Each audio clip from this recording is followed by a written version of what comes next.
Ever wanted to eat something sweet without feeling guilty afterwards? Well, today we're baking a cake that's rich, moist, and naturally sweetened. A treat for your taste buds and your health. No refined sugar, no guilt, just pure deliciousness. Let's make this wholesome dates and walnut cake that even your diet will approve.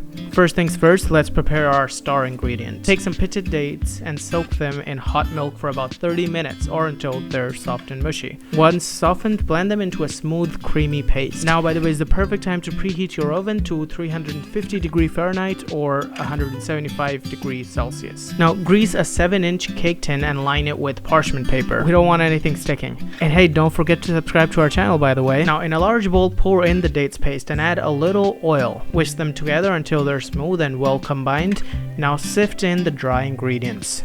Add wheat flour, cocoa powder, baking soda, and baking powder. Give it all a good mix, and to deepen the flavor, add a spoon of instant coffee diluted in a little bit of water. Trust me, it brings out the chocolatey richness. For an extra crunch and chocolatey hit, sprinkle some chopped walnuts and chocolate chips on top.